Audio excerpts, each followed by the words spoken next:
বাদ দিয়া ক্রিমটারও যদি গুরুত্ব দেয়, ওই ক্রিমটারও যদি আঙ্গুল দিয়ে এভাবে তুইলা তোমার গালের মধ্যে এরকম করে মাখো, এইরকম করে একটা পোজ দাও, তাহলে তখন বুঝতে পারবা কার সাথে কখন কিভাবে কি কথা বলতে হয়।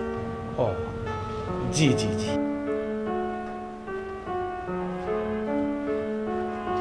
আপনি আসো, বসো।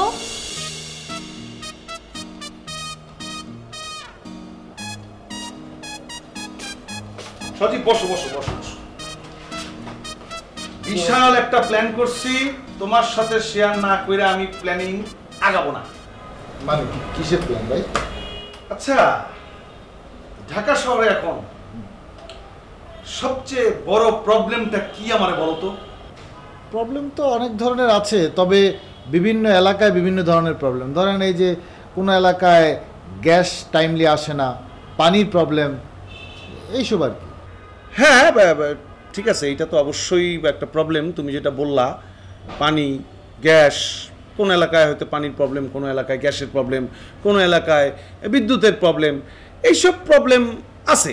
তবে সবচেয়ে বড় প্রবলেমটা সজীব তুমি ধরতে পারো নাই, সবচেয়ে বড় প্রবলেমটা হইতেছে পরিবেশ। বাবা মা ঢাকা শহরের সন্তানকে একটা সুন্দর সুষ্ঠু পরিবেশ দিতে পারতেছে না।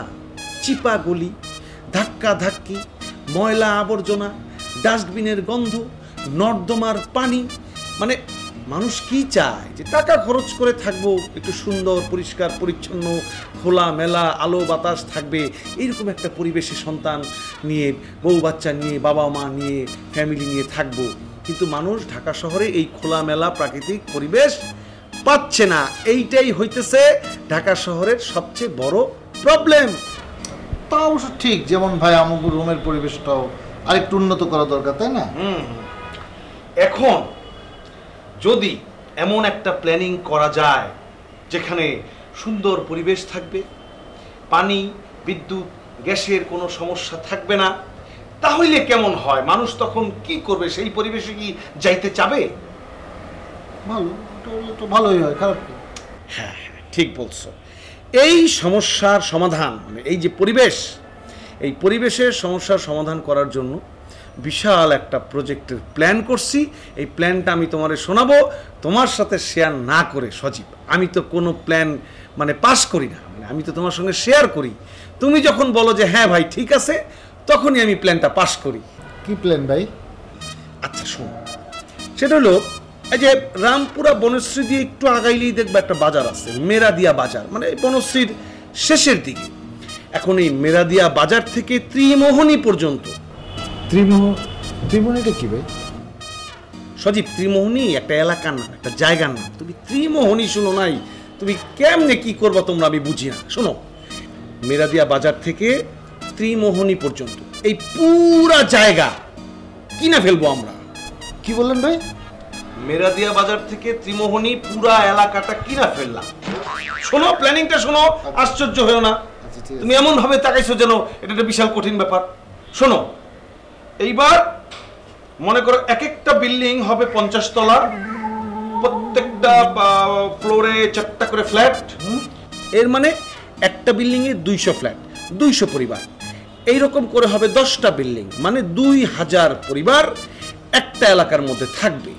এবং এই যে এক বিল্ডিং থেকে আরেক বিল্ডিং এ যাবে, এলাকার ভেতরে রাস্তাঘাট কেমন হবে, এইখানে আমি একটা নতুন একটা আইডিয়া প্ল্যান করছি, যেটা আর কোথাও নাই। মনে করো ফুটপাথ থাকবে, মানুষজন হাঁটতে হাঁটতে যারা যাওয়ার তারা যাবে, রাস্তা থাকবে, রাস্তায় গাড়ি ঘোড়া চলবে। তুমি যদি মনে করো 1 নম্বর বিল্ডিং থেকে 6 নম্বর বিল্ডিং পর্যন্ত যাবা, তুমি হাঁটতে হাঁটতে চলে যেতে পারো, এটা তোমার ইচ্ছা। তুমি গাড়িতে করে চলে যেতে পারো, এটাও তোমার ইচ্ছা। আরেকটা আছে, সেটা হচ্ছে যে একটা ছোট্ট কৃত্রিম লেকের মতো থাকবে, সেখানে মনে করো যে নৌকা থাকবে। স্পিড বোট থাকবে না ভাই? Speed boat? হ্যাঁ, নৌকা, স্পিড বোট, এগুলি সব থাকবে।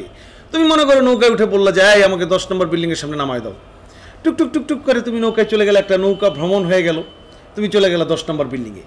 এইভাবে আমরা একটা নৌকা বা স্পিড বোট, মানে একটা নৌকা ভ্রমণের ব্যবস্থাও রাখছি। আর এটার ভেতর মনে করো school, college, university, market, swimming pool, খেলার মাঠ, মানে একটা পরিবারের যা যা প্রয়োজন সব থাকবে এটার ভেতর, মানে এইটা হবে একটা মানে অন্যরকম একটা শহর। আমি একটা নাম চিন্তা করছি, নামটা মনে করে হইতে পারে মেরাদিয়া সুইট সিটি। 500 কোটি টাকা 1000 কোটি টাকার প্রজেক্ট, এই তো, এর বেশি কিছু তো না। ভাই আপনি আজকে কি হাইটে আসলেন না রিক্সা? আরে ভাই রিক্সা ভাড়া তোমার কাছে থাকে, কিন্তু আমি হাঁটি, ইচ্ছা করে হাঁটি। কেন হাঁটি? নিজেকে ফিট রাখার জন্য। আমি কিন্তু তোমার মতো আনফিট না, আমি ফিট। আমি হাঁটি দেখেই আমি ফিট। হ্যাঁ আপনি অনেক ফিট ভাই, তাই না? হেভি দেখো না, হ্যাঁ ফিট তো। Heavy fit. রাতে খাইছেন ভাই? রাত্রে চিন্তা করছি কি সজি, রাত্রে খাবো না। রাত্রে খাইলে হয় কি, পেটটা বাড়ে। রাতে ভাত খাওয়ার পর আমরা একদম চেগায় শুয়ে একটা ঘুম দেই। এই করে করেই কিন্তু আমরা এই বাঙালি জাতি আনফিট হয়ে যেতেছি, সব ভুড়িওয়ালা হয়ে যেতেছি। ঠিক আছে, এইটা হইতে দেওয়া যাবে না। ভাত খাওয়া যাবে না, রাত্রে না খাই থাকতে হবে আমাদের সজীব। ভাই আমি কিন্তু ওই যে চিড়া আছে না, চিড়া চিড়া আর দই, মিষ্টি মিষ্টি দই, হালকা মিষ্টি।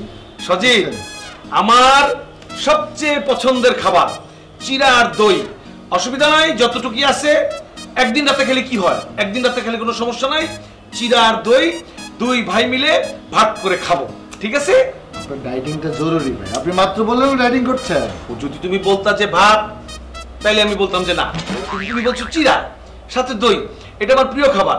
ভাই চাল থেকে কিন্তু চিড়াটা পাঠায়। আরে চাল থেকে চিড়া হইলো, ওইটাও কার্বোহাইড্রেট ভাই। ওহো তুমি বুঝতেছো না, দই চিড়ার যে একটা ফ্লেভার। আপনি না না না না, তুমি এক কাজ করো, শোনো, তুমি ওই চিড়াটা ভিজায় দাও। চিড়া ভিজানো সাকিব অলরেডি রেডি করছে। ভিজানো আছে? হ্যাঁ চিড়া। কোনো কথা হবে না। কিন্তু আগে- এর তো দুইজনের জন্য না। ওরে ভাই, মিলা ঝিলা খাইলে হয় কি, সম্পর্কটা একটা ভালো সম্পর্ক হয়, এটা তোমাকে বুঝতে হবে। আপনি আজকে রাতে খায়েন না, প্ল্যানিং যে সুন্দর নইটা নিয়ে থাকেন না ভাই। কোনো কথা বলো না, তুমি যাও দই চিড়ে নিয়ে এসো, যাও। সুন্দর করে প্ল্যানিংটা করেন। প্ল্যানিং করতেছি আমি, প্ল্যানিং করতেছি। যাও না, যাও। তুমি টাকা আসবে, টাকা কোনো সমস্যা না। মানুষ অ্যাডভান্স টাকা দিবে।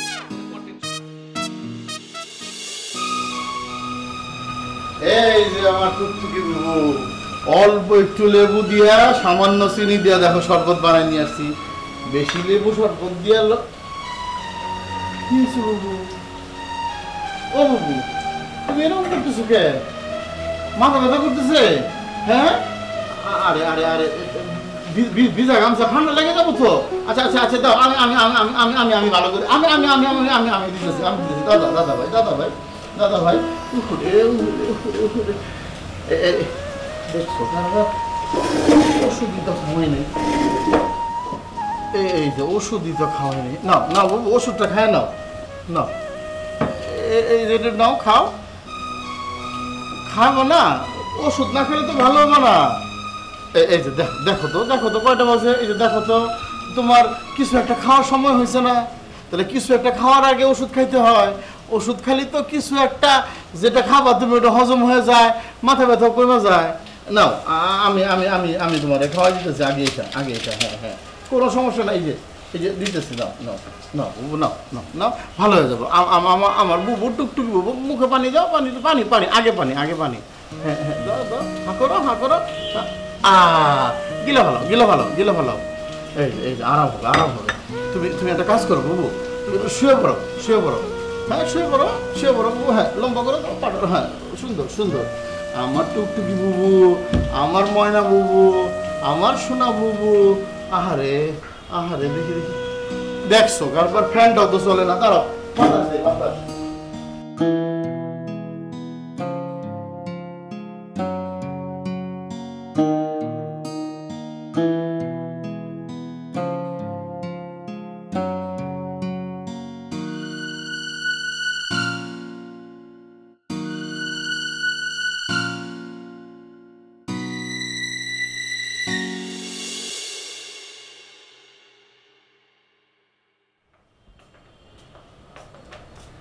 সজীব, জি ভাই। কি করতেছো? ওই একটা স্মার্ট ওয়াচ কিনছি, এটা মোবাইলের সাথে অ্যাড করতেছি, বুঝছেন ভাই? মানে ঘড়ি? হ্যাঁ ওই যে দেন। ও মানে ঘড়িও কি এখন স্মার্ট হয়ে গেছে নাকি? হ্যাঁ ফোন আইলে এটাতে বাঁচবো। ও আধুনিক টেকনোলজি না? তো স্মার্ট ঘড়ি কিনছো, তাহলে তো ভালোই আছো। না এমনি এটা ওই যে কিনলাম। আচ্ছা, এই যে মানে তুমি যেই কোম্পানিতে জব করো, এই কোম্পানি মানে কি ধরনের, তাদের ব্যবসা বাণিজ্য কি ধরনের? তো আমার কোম্পানি, হ্যাঁ, এটা গ্রুপ অফ কোম্পানি ভাই, বিভিন্ন রকমের স্টিলের বিজনেস করে, তারপরে ডেভেলপার আছে, তারপরে ওরা এখন নতুন করে ই কমার্স শুরু করছে, বিভিন্ন কিছু। আচ্ছা আচ্ছা, তাহলে তো মানে বড় কোম্পানি, মোটামুটি বড়ই বলতে পারে। আচ্ছা ওই স্যালারি টাকা পয়সা ঠিকঠাক মতো দেয় তো? অনেক কোম্পানি কিন্তু আছে টাকা পয়সা নিয়ে ঘুরায়, মাসের পর মাস কর্মচারীদের বেতন দেয় না, কর্মচারীরা বিপদে থাকে। মানে তোমাদের কোম্পানিতে এই ধরনের কোনো ঝামেলা নাই তো? হ্যাঁ ভাই, কি যে কন, একটা গ্রুপ অফ কোম্পানি বেতন দিব না, এটা কি ধরনের কথা কন আপনি মিয়া, কোন তো? আচ্ছা আচ্ছা আচ্ছা, বেতন একদম মাসের শুরুতেই টাকা পয়সা সব ঠিকঠাক মতো দিয়ে দেয়, তাই না? অফকোর্স। বাহ, ভালো ভালো, এই ধরনের কোম্পানি তো দরকার আসলে, তাই না? অনেক প্রতিষ্ঠান আছে মনে করো যে কর্মচারীদের সময় মতো বেতন দেয় না, 2 মাস 3 মাসের বেতন মানে বাকি পড়ছে, তখন তারা কি করবে? ঢাকা শহরে কেমনে চলবে? একটা বিপদ না? দেখা গেল যে বাড়িতে টাকা পাঠাতে পারতেছে না, খাইতে পারতেছে না, থাকতে পারতেছে না, চাকরি আছে কিন্তু পকেটে টাকা নাই, তখন তো একটা ঝামেলা হয়ে যায় আসলে। তো ওই একটা সমস্যায় পড়ছি সজীব। সমস্যা আপনার? আমারই সমস্যা, মানে আমি তো সবকিছু ভাই তোমার সাথে শেয়ার করি। হ্যাঁ, মানে একটা সমস্যায় পড়ে গেছি, এখন কি করব বুঝতে পারতেছি না। ওই 500 টাকা আছে তোমার কাছে? না ভাই, আমার কাছে তো 500 টাকা নাই, 50টা টাকা আছে। সজীব, এটা তুমি কি ধরনের কথা বললা? তুমি এত বড় একটা প্রতিষ্ঠানে জব করো, প্রতিষ্ঠানের বিশাল ব্যবসা, সময় মতো স্যালারি দিয়ে দেয়, আর তোমার কাছে 500 টাকা নাই, আছে 50 টাকা। এইটা কিন্তু সজীব তোমার অপমান না, এটা তোমার প্রতিষ্ঠানের অপমান। 50 টাকা কেন থাকবে তোমার কাছে? তোমার কাছে মিনিমাম 5000 টাকা থাকা উচিত। ভাই শুনেন, বেতনটা পাওয়ার পর আমার বাড়িতে টাকা পাঠাইতে হয়, তারপর বিভিন্ন রকমের খরচপাতি আছে, নিজের চলার জন্য যে টাকাটা সেই টাকাটা রাখি। এখন পকেটে আমার কাছে 50 টাকা আছে। তাইলে আর কি করার? তাইলে ওই দাও, 50 টাকাই দাও। আর কি 50 টাকা দিয়ে এখন কি হবে আল্লাহই জানে, দাও। কিন্তু ভাই এখানে একটু সমস্যা আছে। 50 টাকার মধ্যে আবার কি সমস্যা? সমস্যাটা হলো ওই 50টা টাকার নোটের মধ্যে মাঝখান দিয়ে ছিঁড়া ওইখানে ট্যাপ লাগানো। এটা আমি বহুত চেষ্টা করছি, চালাইতে পারতেছি না, সাকিবরও দিছিলাম, ওরাও চেষ্টা করছে, কোনোভাবে কিছু হয় না। মানে তোমার কাছে 500 টাকা নাই, তুমি বিশাল কোম্পানিতে আসো, সময় মতো তুমি স্যালারি পাও, তোমার কাছে আছে অনলি 50 টাকা, সেটাও টেপ মারা। মানে অপমানের একটা সীমা আছে সজীব, তুমি আমার অপমান করতেছো। যাই হোক, আর কি করার, এখন সমস্যায় পড়ে গেছি, সমস্যা থেকে তো সমাধান তো একটা বাইর করতে হবে আমার। দাও, ওই 50 টাকাই দাও, আর কি করা। কপাল খারাপ হইলে তো কেউ কাউরে দেখে নাই ঢাকা শহরে, এটা বিপজ্জনক জায়গা ঢাকা শহর।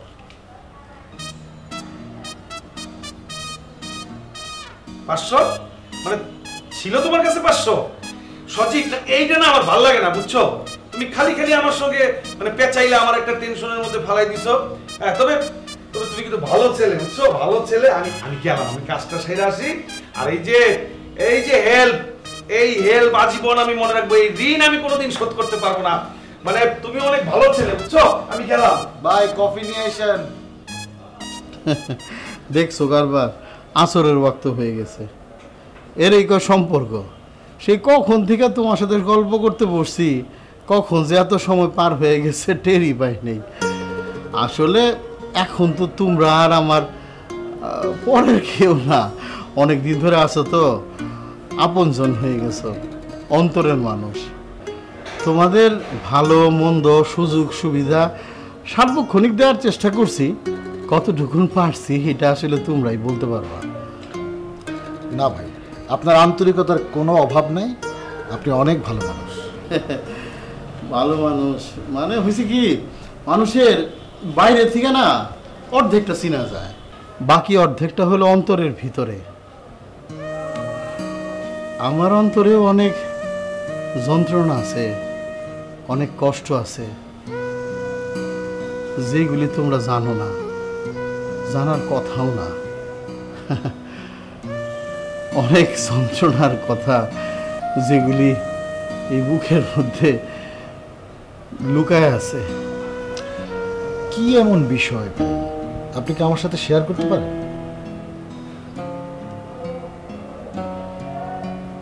আমার বুবু, ওই তো এখন আমার সব। এটাও তো জানো বাবা মা মারা যাওয়ার পর আসলে ও ছাড়া আমার তো কেউ নাই। ছোটবেলায় ও যখন ওই যে 8-9-এ পড়ে তখন থেকে একটা ছেলের সাথে ও একটু একটা মোহের মধ্যে জড়া যায়, প্রেম ভালোবাসা এরকমই অনেক গভীরের ব্যাপার।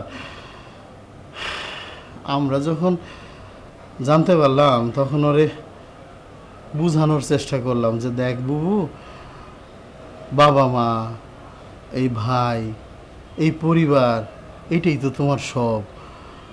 তুমি যদি ছেলেটার সাথে সম্পর্কে জড়ায়া যাও তাহলে তো আমরা কষ্ট পাবো, সবাই ছোট হয়ে যাবে সমাজের কাছে।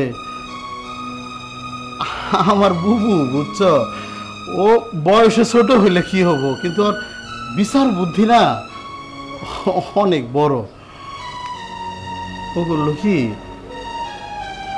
পরিবারের কথা চিন্তা কইরা ছেলেটারে মানা করে দিল। সম্পর্ক ছেলেটা ওর চাইতে বয়সে বড় হইলে কি হইব, বিচার বুদ্ধিতে ছিল ওর চাইতে অনেক ছোট। বোকা, সরল সোজা, অভিমানী। আমার বুবুর এই কথা সহ্য করতে না পাইরা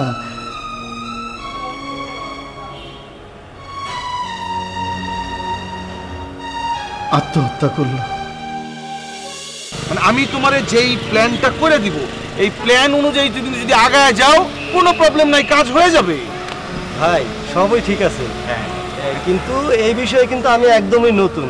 বড়ই রাগ হয়েছি, এতই রাগ হয়েছি যে সিদ্ধান্ত নিছি আর কোনোদিন তোমার সাথে একটা কথাও বলবো না। এই যে এই যে এই যে চুপ। আমি কিন্তু প্রতিটা লজিক মাথায় রাইখা পুরা প্ল্যানিংটা সাজাই। আমার প্ল্যানিংয়ে কিন্তু কোনোদিন তুমি কোনো ভুল ধরতে পারো নাই। এইসব প্ল্যানিং ঠিকঠাক মতো কাজে লাগলে 500 কোটি 1000 কোটি টাকার ব্যবসা হবে।